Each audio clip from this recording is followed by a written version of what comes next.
Fire with Dr. Ninja Turtle. We are trying this live again. I was on a new internet connection, and so I am going to try turning off my internet connection, and we're going to see if this live works with just my cell phone connection. And so I'm hoping that that connection is good enough. And we're going to try to start this live over again and see how far we get with this particular one. If this live doesn't work, then I just won't do a live this week until I figure out how my internet connection is working.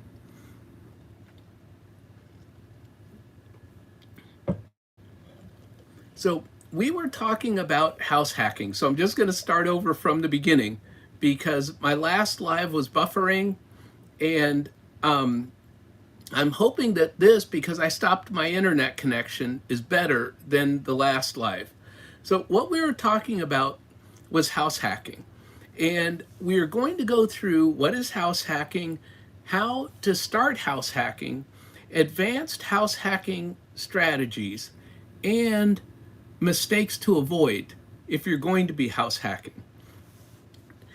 So what I talked about was my history with house hacking, which is that I lived in Vermont and I had a condo that was not really set up for house hacking. So what I did was I moved from there and I bought a house where I saw that they had a small little room built in the basement, but I had this vision that if I could add a bathroom and a kitchenette in that basement, I could live down there. And I could rent out the whole top floor, which was a 3-bedroom house. And so that's what I did. And I did that for a couple of years, and that brought my housing expenses down to zero. And that's what we're talking about here today is how can you bring your expenses, your biggest expense, which is housing, down to zero, whether you're paying rent or whether you're paying a mortgage. Either way, you can do this. If you're paying rent, you could get roommates. If you have a 2-bedroom, 3-bedroom. Hi, Laura. Thank you so much. This is my second try. My first live buffered, and so I'm trying this a second time to see if this works. And so what we're talking about here is house hacking as a way of, one, getting into the real estate game, two, as a way to lower your biggest expense. So if you can lower your biggest expense, which I did for 2 years, so I'm proof that you can do this. And you can do this with very little money out of pocket. When I bought that house, I put very little money down because it was my primary residence. So if it's your primary residence, you have to have a place to live yourself. You may as well lower that cost and take that money and either invest it in paying off debt. You could invest it in other real estate. You could invest it in the stock market. You could do multiple things.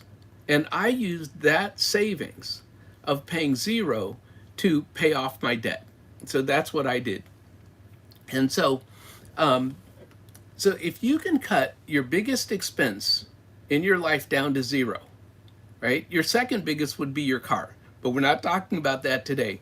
If you could cut your largest expense, which is housing, down to zero, imagine how you could propel yourself in the wealth game.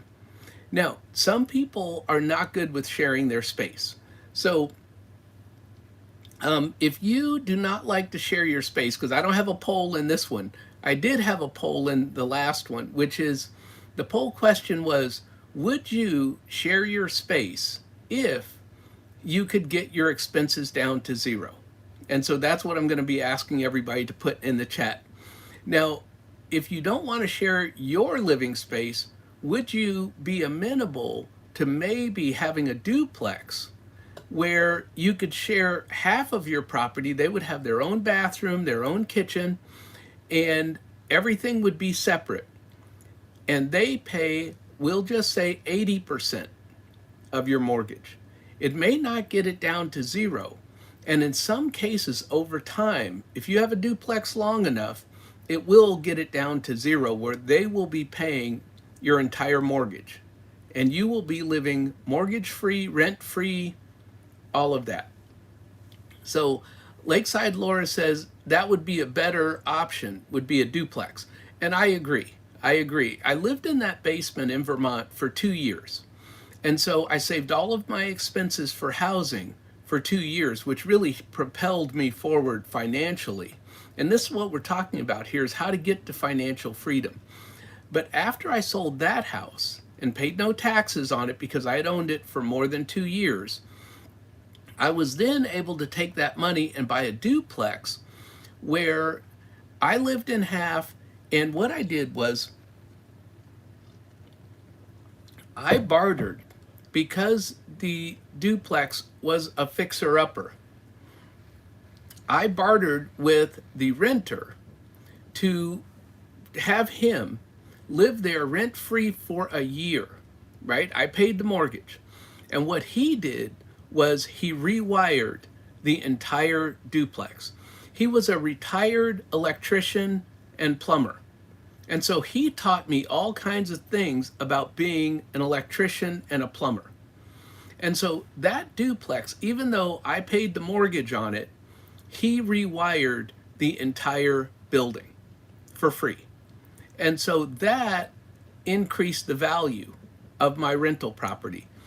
Also, what I did was I painted the outside of the building by hand, by myself. It took me all summer. And so I was working on the outside, he was working on the inside. And at the end of a year, I was able to go to a bank and get a loan against the improvements that we had made on that property. So from that point on, I was profitable. So sometimes you start out with a house hack and you can turn it into a profitable situation. It may not be profitable from the first minute that you buy it. And so those are different ways that people house hack. You can do roommates. You could have a multifamily property, which we'll get into a little bit later when we talk about more advanced strategies of house hacking. But right now I'm talking about just your basic entry starter house hacking. Like, start from where you are. If you have anything that has more than one room, you could start house hacking. Now, again, a lot of people have a family, so they have to take their spouse and children into account with this and make sure that everything is safe and that they have set up a place that's physically set up in the right way for that to happen. So not everybody is single and able to live in a basement like I did when I was younger. So you could do Airbnb, and I talked about basement apartments.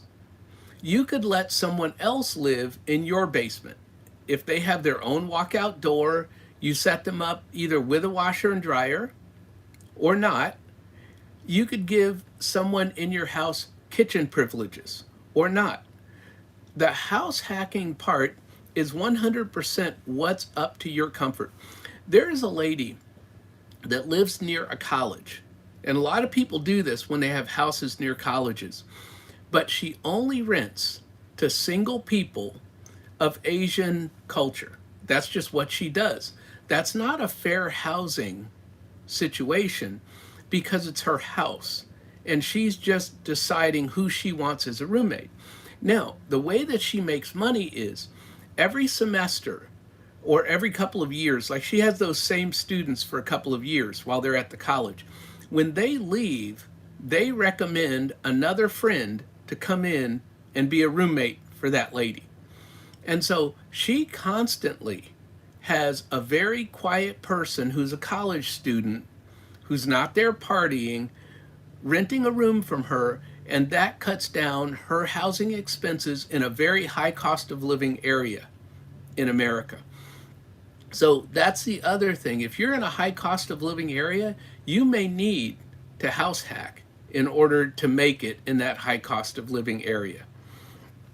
So, we've talked about me and my house hacking. So after the duplex, I have not done house hacking since then, but I kept that duplex for many, many years. And when I moved out of the duplex, it was cash flowing.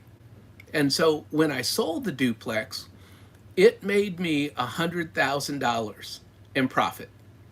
So, what you're talking about here is a very inexpensive way to get in. If you buy a fixer upper, it's less costly. And also, when you go to sell it, you can make a much higher profit and take that money and invest it in the stock market, real estate, however you want to take that money. Because hopefully, by the time that you've sold a property, you have paid off your debt.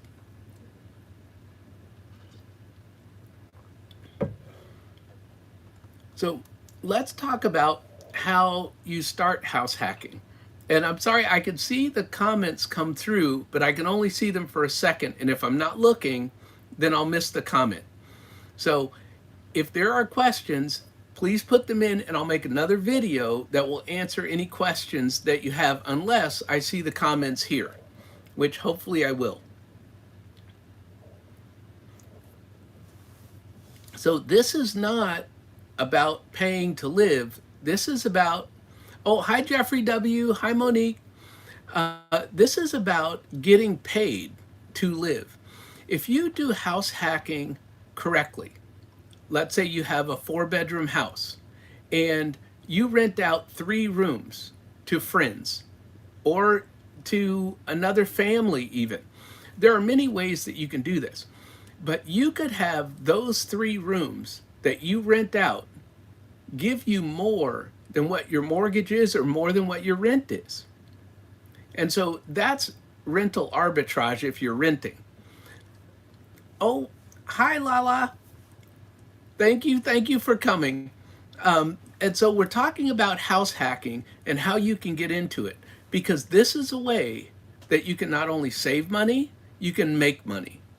And so, yes, you're saving on your, oh, Kiki's here. Thank you, Kiki, for coming. And so you can save on your biggest expense by doing this. So we're talking about renting rooms, right? And we'll get into the more advanced strategies of having like a duplex, a triplex, a fourplex. All of those you can buy as owner occupied. And what I mean by that is that when I buy rentals today, I have to put down 15%, 20%, 25% because it's a rental property. It's not my primary residence. But if you buy a single family home, a duplex, a triplex, a 4-unit, it can be your primary residence where you can put down as little as 3 to 5%. If you can get a VA loan, 0%. So there are ways for you to get into house hacking with very little money out of pocket. Now, if you can do this and you do it correctly, because we're going to talk about mistakes to avoid later on in the live. If you do this correctly and you do it in a way that is comfortable for you, we'll say that. And thank you, Get It Together Wellness, for coming. Thank you for coming to my live. We are talking about ways that I started to not only pay off debt, but to start building wealth and be able to retire early. And I started in real estate by house hacking because I didn't have a lot of money, and you don't have to have a lot of money. The strategies that I talk about on my channel are not, well, you came in here rich, here's what you do with your money. No, I talk about how you build wealth starting from zero. And that's what I've done. And so I got into the real estate game by sharing my space. Yes, I was living in the basement, and that was okay for me when I was younger. It's not so much okay for me today. So you do have to take in your age and everything like that. So again, we're talking about, various ways that you can do house hacking. And house hacking, it cuts your largest expense. We've already mentioned that. So you could do Airbnb. You can do short-term rentals. I have friends in California that I visit. And when I go out there, I have a place that I found where they have 3 apartments in their house. It's on the beach. But what I do is I rent the studio apartment down in the basement level. It's not underground, it's at the ground floor level. The owners live above me. And so they live there. They rent out the 1 bedroom apartment on the main level, and then they have another 2 bedroom apartment that they rent out to larger groups of people, maybe a family or 3 or 4 people, because the more beds you have in an Airbnb, the more heads you can put in that Airbnb. So they make money from their home that they live in. And I've rented from them 2 or 3 times now. So all I have to do is call them and say it's me. And they already know that I have a good rating on Airbnb and that they've given me good reviews. I've given them good reviews. And I have a place that's 2 blocks away from a friend of mine. It's north of LA, but it's on the beach. And so I love going out to visit them. And that is house hacking. So these folks are making money every time I come out to visit friends. And you can do that too. So if you live in a place that's very desirable, whether it's a big city, a beach, mountains, whatever it is, you could do Airbnb.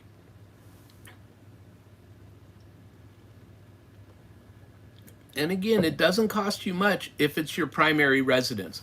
A lot of places have restrictions on Airbnbs unless it's your, oh, hi, pretty heart, great to see you.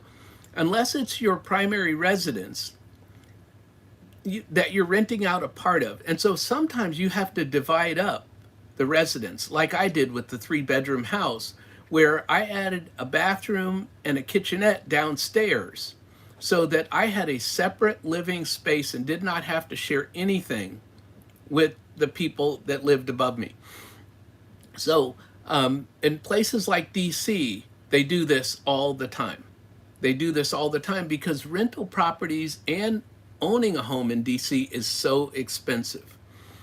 Now, you could turn your garage into a room for someone to rent. And so, also with house hacking, oh, hi, Shadow Scout Swede. Also with house hacking, it does not have to be that you're letting someone live there. Right? Let's think about if you let someone park in your driveway. Let's say you live close enough to work that you bike to work, but yet someone has 2 or 3 vehicles and they need another place to park a vehicle. Again, that is house hacking. So, oh, hi, Tiger. So it's not, no, Tiger, this is my second time starting this live because I was on my new internet connection and it just wasn't working well. So I've taken it off and we're just using my cell phone and hoping that the signal makes us through this whole live. So every week there's something with my live that I have to get through. And so again, this week we're talking about house hacking, and I was just mentioning that it does not have to be letting someone live with you. Yes, that's house hacking, but it could also be that you rent out your driveway. You could rent out your backyard for boat storage. See, you have to think outside of the box, right? You can rent out your garage for people to store things in. And let's say you have neighbors that need storage for whatever it is. Let's just say somebody needs a shop that they need to work in. And you could say, well, I'll rent you my garage as like your sewing shop or your wood shop, if that's what your neighbor or someone wants to do. That again is house hacking. So it could be people living with you, and it could be you renting out a piece of your land. I have 8 acres here in Alabama. 5 acres is across my creek, but that's 5 acres that I could do something with if I wanted to house hack. However, my wife doesn't want a bunch of people staying out on our land. So that's a whole nother thing. So like I said, you have to make sure that your family is okay with the idea that you're doing. And so Another mistake I've made, I did not turn on my ring light. So there you go. Every week I learn stuff and do the best I can with this YouTube live.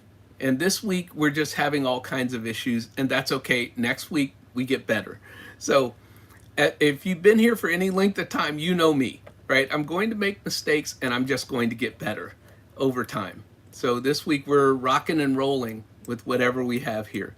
So if you have not liked this live on your way in, please do. And subscribe if you haven't subscribed to my channel yet, because I am at 767 subscribers, I believe. So we're pushing our way. We're pushing our way towards 1,000, and then we'll go for the watch hours and we will get that money to donate. So again, I didn't have a poll in the second start of my live, but the poll question would be, would you ever rent out a piece of your home to live for free? That's the question. And so that's what we're talking about here. And so every dollar that you save through house hacking is planting a seed for your financial freedom. And that's the way you have to think about it. Yes, it could be an inconvenience. And many people don't want to go through the inconvenience of sharing a space with someone else. However, the people that will do it and set it up correctly, you don't ever have to see the person that you're sharing the space with. For example, I talked about having someone park their boat in your backyard. Well, their boat just sits there. That's not affecting you or your family. However, you're offsetting your mortgage on your home. And so Tiger is saying he could rent out the whole house and travel full time and not worry about a mortgage.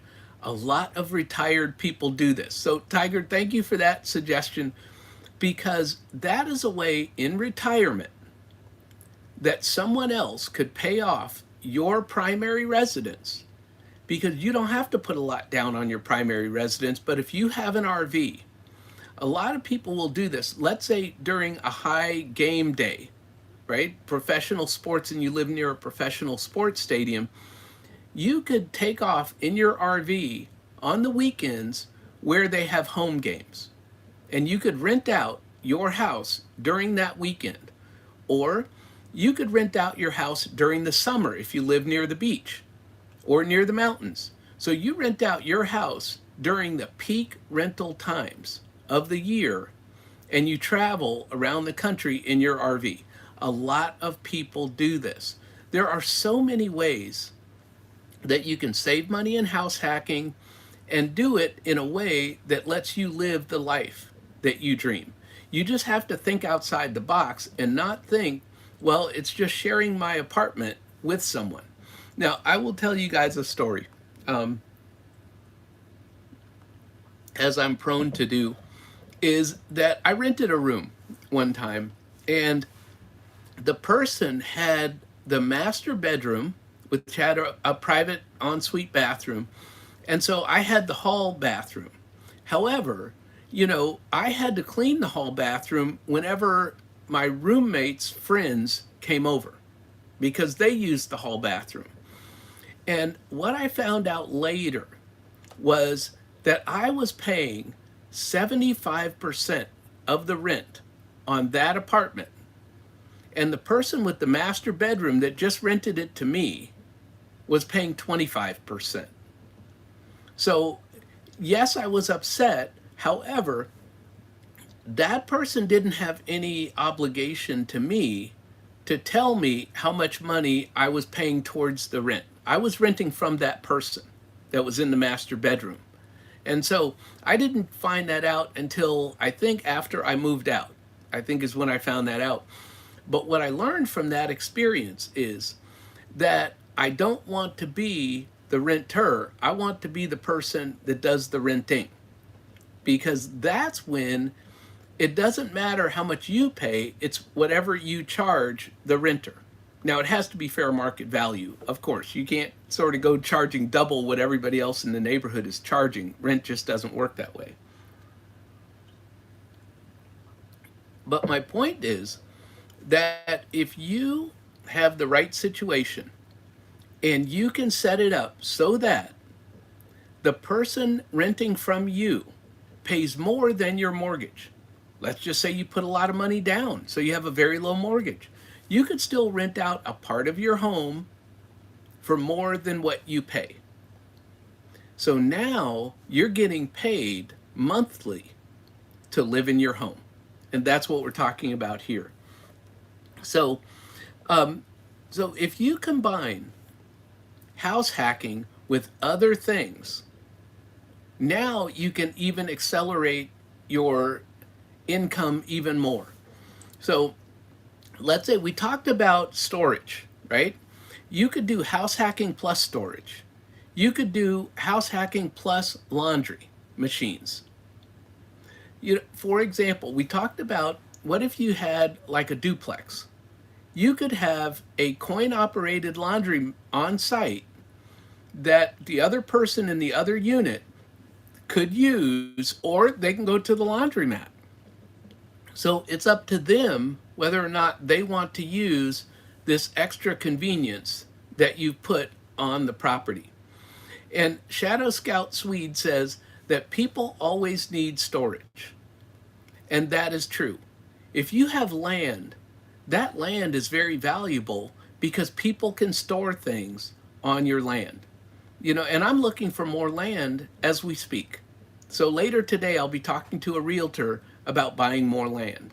So you could use, as we talked about, you can use FHA loans to buy a single family home, a duplex, a triplex, a 4-unit, anything up to a 4-unit. Now, think about this. If you're living in one apartment and you have 3 other apartments, that would more than cover your mortgage. Yes, you have to be a landlord, or if you wanted to do property management, you could do it. But what we're talking about here is when you're first starting out in real estate. So you may want to be the landlord so that you can save as much of that money as possible. And we talked about all the various ways that you could build wealth by saving that amount of money. Imagine if you were being paid, let's say you had a fourplex, and you were being paid $2,000 a month on top of not having to make any kind of a mortgage payment. That's just $2,000 a month in your pocket on top of your 9 to 5 income. That's what we're talking about here. And that's how I started building wealth and paying off debt and getting into real estate, which is why I love real estate so much, is because you can do various different things in real estate to, 1, lower your expenses, and 2, have someone else pay off your loan. So those are things that I do. So let's talk about how do you analyze a property to see if it will cash flow. Well, first of all, if you're living there, you know how much your rent or your mortgage is, plus your property taxes, plus your insurance. You know how much that is. If you divide that up by the amount of living space that you have, and you look at how much either a room rents for example, we talked earlier about colleges and living near colleges. If you know that a room near that college rents for $1,200 a month, and your mortgage is $1,400 a month. So, okay, now you can rent that room, which would cover 90% of your mortgage payment. How nice would that be? It doesn't mean that you have to get to that perfect thing of either zero or someone paying you. But if you only had to pay $200 a month on your mortgage, how sweet would that be? So it's a benefit no matter how you do it. The question is, can you work it in such a way that this person is paying more than what your mortgage is? You could refinance your mortgage to a lower interest rate and therefore cut your expenses. The person renting from you does not need to know that you just went to the bank and refinanced your house at a lower interest rate and lowered your expenses. Nobody needs to know that but you. You can work this out so that your house hack becomes profitable over time. I talked about how I bartered with the person that I rented my duplex to, and he did all the rewiring. He lived there for free. I paid the mortgage, and he rewired my entire duplex. And I helped him rewire it. So he taught me how to wire a house. But also, that was only for 1 year.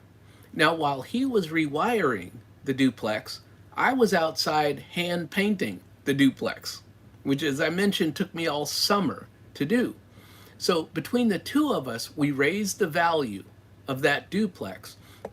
And so when he moved out, I was able to rent the other side of that duplex that I lived in for way more than what my mortgage was.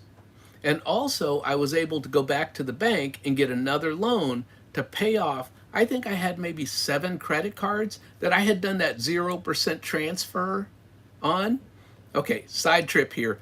I had done these 0% transfers, which thinking, oh, I'll pay off the credit cards. It was not a good idea for me. I never paid off the credit cards. So today I have one credit card from that same credit union that gave me that loan against that duplex 25 years ago. And they said, we'll give you this loan to pay off your credit cards, but we're going to pay them off and we're going to cut them all up. And we're going to give you one card from our credit union.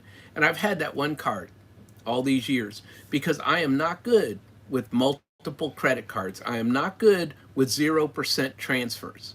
So I don't do those anymore. There you go. There's my side trip on my duplex. So all of these different things you can do to increase your income and lower your expenses. Now, what you do with that money is you pay off debt, you invest, you build wealth, you buy more real estate. And that's a way to accelerate your real estate investing, and that's what I did. And so we talked about Airbnbs, but what about Airbnb arbitrage? Some people were doing this when the Airbnb craze was really high in the past few years, is that they would rent an apartment and then they would sublet that apartment to someone else for more money than it cost them to rent that apartment. And they would do that with multiple apartments. So they never owned any real estate, and yet they were renting out apartments that they had rented from a landlord. And you can go to the landlord and say, I tell you what, I will pay you X number of dollars every month if you allow me to rent out this apartment for what I can get for the apartment. The landlord, if they agree to it, they don't care. They just want their X amount of money every single month. Now then it's up to you to get that apartment rented. You could rent rooms in that apartment and even further accelerate your income. So think about it. You're renting 2 rooms, $600 each, maybe $700, but let's just say you're paying $800 a month to the landlord. Again, you're making money and you don't own any real estate. So people were doing that a couple of years ago. That's not a strategy that I would do. However, if you are a person that wants to deal with that, that is a strategy that you can do. Another strategy that my friends are doing in Baltimore is they are doing rent by the room. And so they take whatever rental property they have and they rent it out by the room, right?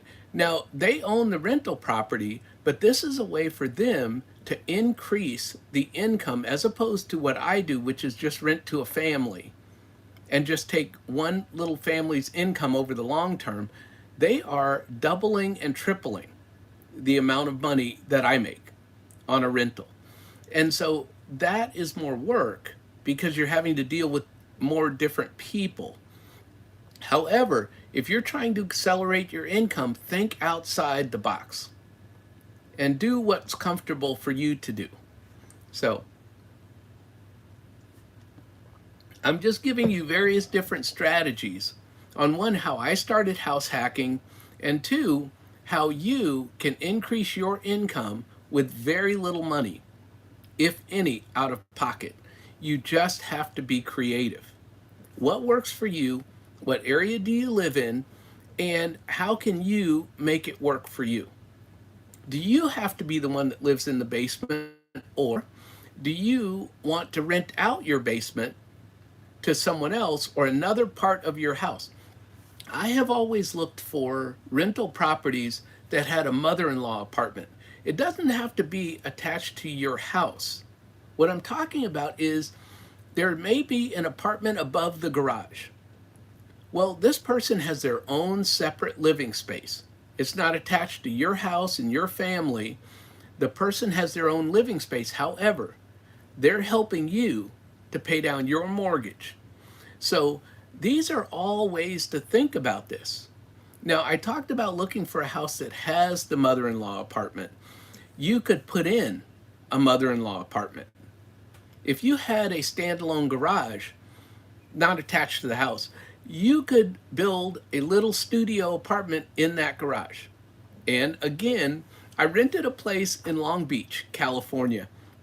That was an Airbnb, and the people had done that exact thing. I rented a studio apartment in a garage on a residential street. You had to come through the gate, go in through their backyard, and then go to the studio apartment that was an Airbnb. So I have seen various different ways.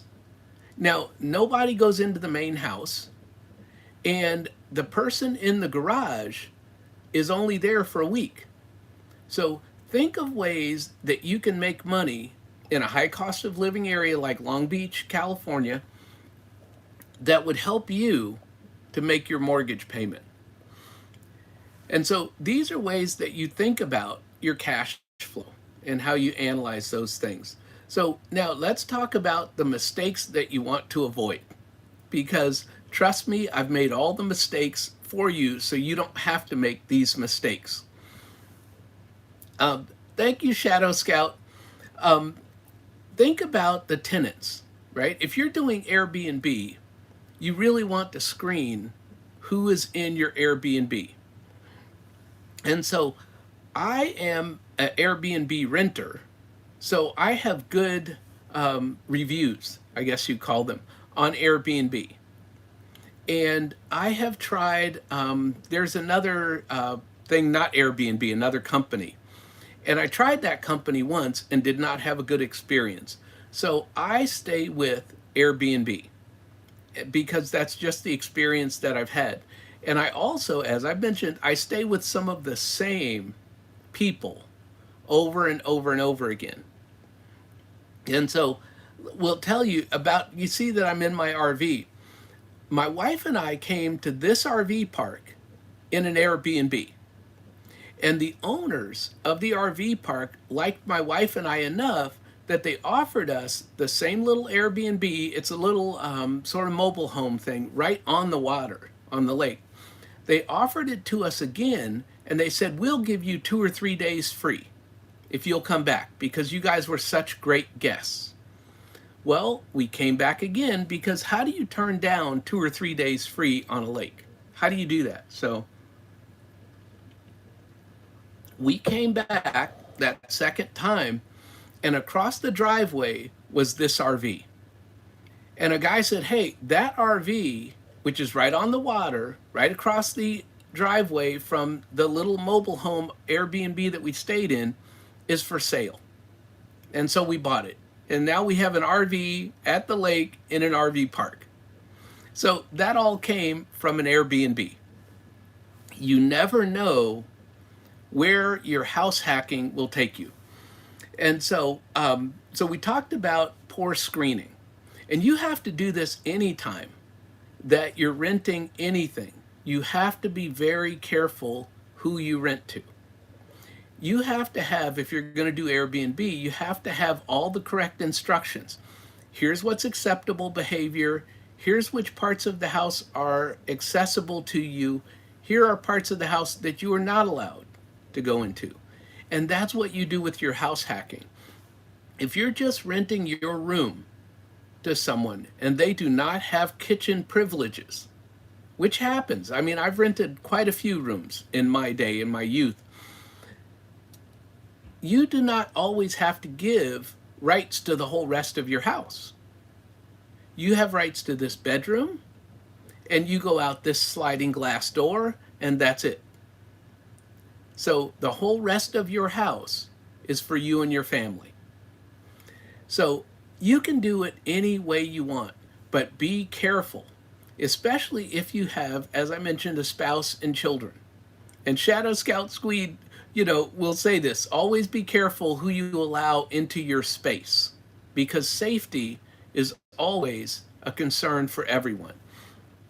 And so you have to factor in, how much you pay in taxes. A lot of people say, well, it's just my mortgage, right? That's all I'm trying to cover.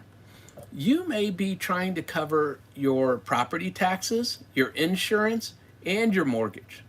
As Tiger said, if you're renting out your entire house while you travel through part of the year, and let's say that you rent it out during the peak season, you could be trying to cover your whole annual expenses during the peak season.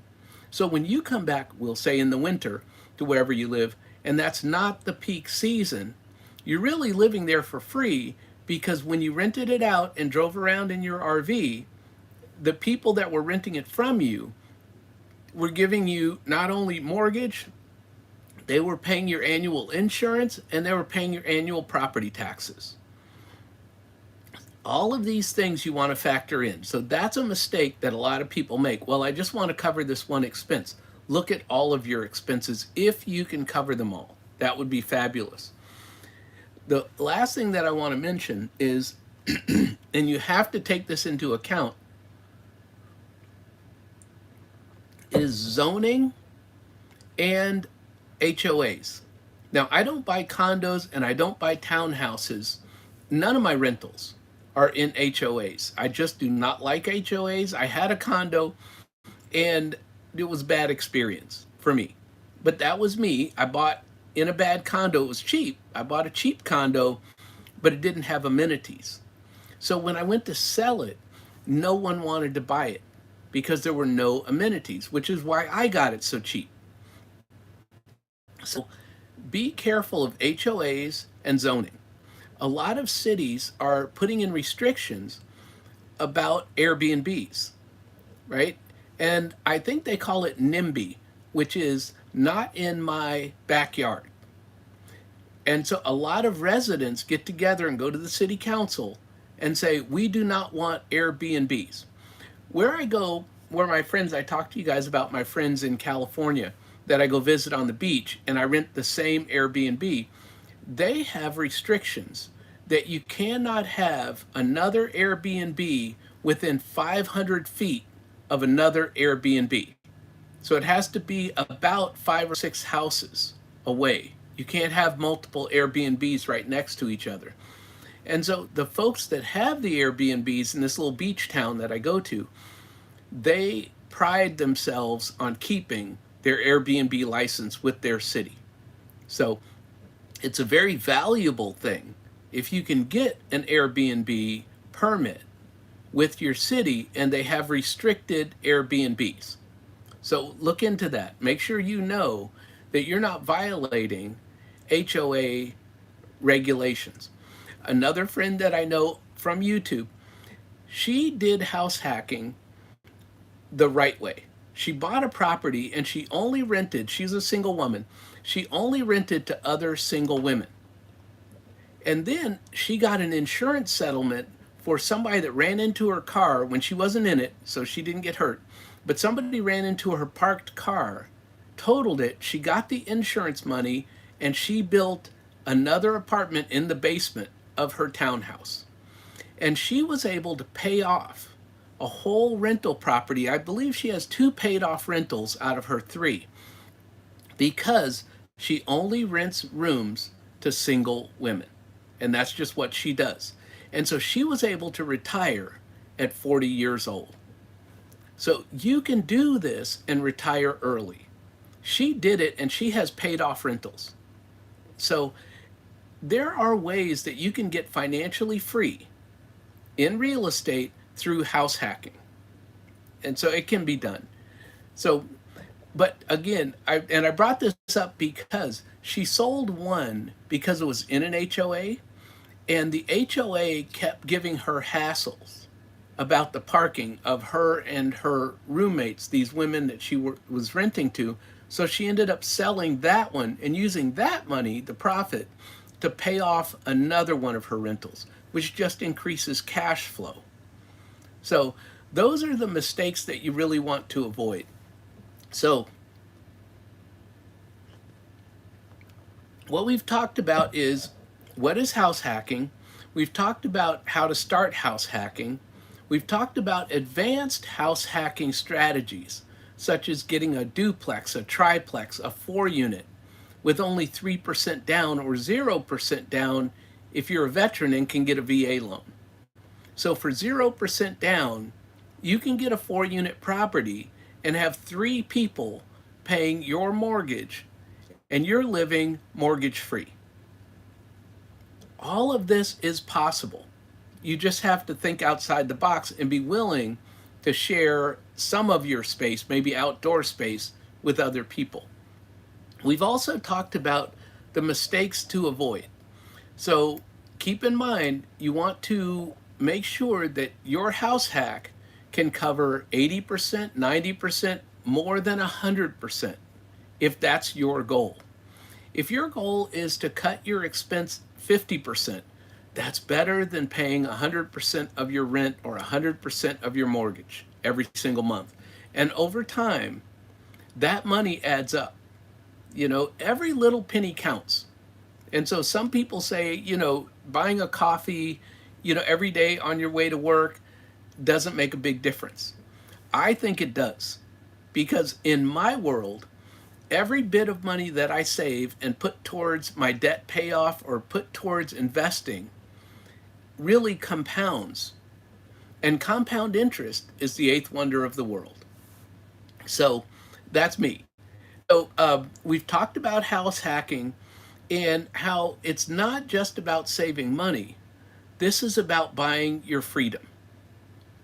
And so I'm going to challenge everybody here to think of ways to cut their housing expenses. Now, some people say, oh, well, downsize. And I'm not sure, something just flashed on my phone, so I hope that we're still going. Some people have rent is 60% of their take home pay. That is just too high if you want to build wealth and pay off debt. You can get it down to 25%, you can get it down to 10%. Oh, thank you, Shadow Scout Suite. I don't know what happened to my phone, and I also don't know why my internet did not work here today on my prior live. So I started over. And so, house hacking, it turns your asset, it turns your house into an asset because it's more than just having a roof over your head. We all need a place to live. Why not make money and live rent-free and mortgage-free? I did it, it worked for me, and I'm trying to share this out so that it will work for you. So we don't have much left on the live here because we've talked about ways that you can think creatively to pay off your debt, to increase your income, and we're talking your 9 to 5 income. If you're spending less of your 9 to 5 income on your housing, you just gave yourself a raise. You weren't waiting for your boss to give you a raise. You gave yourself a raise. That's what I did. That's what I tried to do.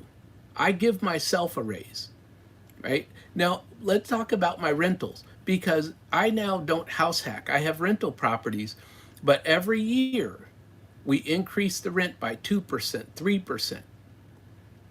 And what that does is it increases the amount of money that covers my mortgages. Same as house hacking, it covers my mortgages more so that I then become profitable and have extra cash flow for me to live on.